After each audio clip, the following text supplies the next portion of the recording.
அனைவருக்கும் இனிய வணக்கம். இன்றைய சிறுகதை கதையின் தலைப்பு இமைக்கா நொடிகள். கதையாசிரியர் எஸ். கண்ணன். கதைப்பதிவு நவம்பர் 2, 2021. சென்னை மயிலாப்பூர் லஸ் கார்னர். இரவு 2 மணி இருக்கும். தன்னுடைய பிரம்மாண்டமான வீட்டில் தூங்கிக் கொண்டிருந்த ராஜமாணிக்கத்தை அவரது மொபைல் எழுப்பியது. பதட்டத்துடன் எழுந்து உட்கார்ந்து லைட்டை போட்டு பேசினார். மிஸ்டர் ராஜமாணிக்கம். எஸ், நான் நீலாங்கரை போலீஸ் இன்ஸ்பெக்டர் துரை பேசுகிறேன். உங்க மகன் இப்போ எங்கே இருக்கிறான்? அவனோட ரூம்ல தூங்கிக்கிட்டு இருக்கான் சார். மொபைலோட அங்க போங்க, எனக்கு உடனே பார்த்து சொல்லுங்க. ராஜமாணிக்கம் விரைந்து போய் பார்த்தார். அங்கு அவருடைய மகன் இல்லை. இங்க இல்லை சார். நீங்க உடனே கிளம்பி நீலாங்கரை போலீஸ் ஸ்டேஷனுக்கு வாங்க. Inspector, anything serious? ஆமாம், அதை நீங்க தான் இங்க வந்து உறுதிப்படுத்த வேண்டும். ராஜமாணிக்கத்தின் மனைவியும் எழுந்து கொண்டு அழ ஆரம்பித்து விட்டாள். ராஜமாணிக்கம் உடல் பதற அவுட் ஹவுஸுக்கு சென்று தூங்கிக் கொண்டிருந்த டிரைவரை எழுப்பி தனது வெள்ளை நிற பென்சு காரில் ஏறி அமர்ந்தார்.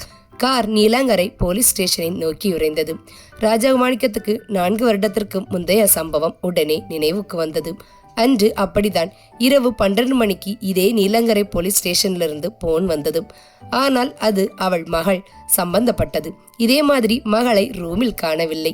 போலீஸ் ஸ்டேஷன் விரைந்து சென்று பார்த்தால் அவரது ஒரே செல்ல மகள் சுகன்யா பாலியல் கேஸில் கைது செய்யப்பட்டு ஸ்டேஷனில் மற்ற சில பெண்களுடன் உட்கார வைக்கப்பட்டிருந்தாள். அப்போது இன்ஸ்பெக்டராக இருந்த நெடுமாறன், உங்க மகள் என்ன செய்தான்னு அவளே கேளுங்க என்றார். சுகன்யா ஓடி வந்து அப்பாவை கட்டி கொண்டு அழுதாள். உங்கள் மகள் பணக்கார பசங்களுடன் பாலிய தொழில் ஈடுபட்டிருந்த போது கையும் களவுமாக பிடிபட்டாள். என்ன பண்ண? கேஸ் ஃபைல் பண்ணவா? எஃப்ஐஆர் போடலாமா? ராஜமாணிக்கம் கெஞ்சி கூத்தாடி இன்ஸ்பெக்டரை கவனிக்க வேண்டிய விதத்தில் கவனித்து விஷயம் வெளியே தெரியாமல் அமுக்கிவிட்டார். வீட்டுக்கு வந்த சுகன்யா, என்னை மன்னித்து விடு அப்பா என்று அழுது புலம்பினாள். சுகன்யாவை மீட்டு கொண்டு வந்து அவளை உடனடியாக ஒரு நல்ல இடத்தில் கல்யாணம் செய்து கொடுத்து விட்டார். அவளுக்கு தற்போது 2 ஆண் பிள்ளைகள். அடையாற்றில் சந்தோஷமாக இருக்கின்றாள். இப்ப இவன் எந்த மாதிரி கேஸில் மாட்டிக்கொண்டு இருக்கிறானோ என்று குழம்பியபடி ஸ்டேஷனை அடைந்தார். ஸ்டேஷனில் காத்திருந்த இன்ஸ்பெக்டர் துரை அவரை மார்சுவரிக்கு அழைத்து சென்றார். மார்ச்சுவரி என்றதும் ராஜமாணிக்கம் வெலவெலுத்து போனார். நடுங்கியபடி இன்ஸ்பெக்டரை தொடர்ந்தார்.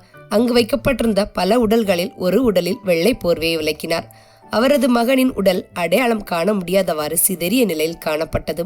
ராஜமாணிக்கம் துடித்துடித்து போனார்.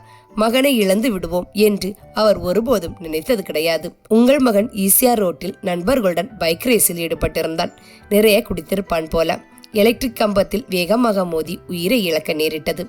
மகனின் பிதுங்கிய கண்கள் ராஜமாணிக்கத்தை பார்த்து சாரிப்பா என்று கெஞ்சியது. ராஜமாணிக்கம் வெடித்து அழுதார்.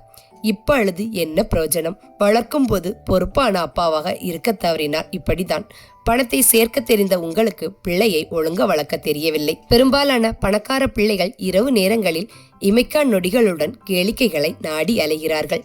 பிணத்தை துணியால் மூடினார். அடுத்து ஆக வேண்டிய காரியத்தை பாருங்கள். ராஜமாணிக்கம் மனம் நொந்து போய் வீடு திரும்பினார். இது தெரிந்தால் அவரது அம்மா எவ்வளோ வேதனைப்படுவாள். வீடு திரும்பிய போது அங்கே அம்மா மகனை கட்டிப்பிடித்து அழுது கொண்டிருந்தாள். அதிர்ச்சியடைந்த ராஜமாணிக்கம் ஓடிப்போய் மகனை கட்டிப்பிடித்து, ரூமில் இல்லாமல் எங்கடா போன என்றார். எனக்கு ராத்திரி வயிறு சரியில்லாமல் போய்விட்டதும், அதனால் பல சமயங்களில் டாய்லெட்டுக்குள்ள இருந்தேன். இப்படி அவசரப்பட்டு விட்டீர்களே அப்பா. பதட்டத்துடன் செய்கிற எந்த காரியமும் உருப்படாதுன்னு சும்மாவா பெரியவங்க சொன்னாங்க? பொண்டாட்டி குத்தி காண்பித்தாள். ராஜமாணிக்கம் உடனே இன்ஸ்பெக்டரை தொடர்பு கொண்டு நடந்ததை விவரித்து மன்னிப்பு கோரினார். பாவம், யார் பெற்ற பிள்ளையோ என்று வருத்தப்பட்டார். அடுத்த 3 மாதங்களில் மகனுக்கு தடலடியாக திருமணம் நடத்தி வைத்து மாட்டு பெண்ணை எப்போதும் குறிப்பாக இரவு நேரங்களில் மகனுடன் உடனிருக்க செய்தார். அந்த குடும்பத்தில் சந்தோஷம் பொங்கியது.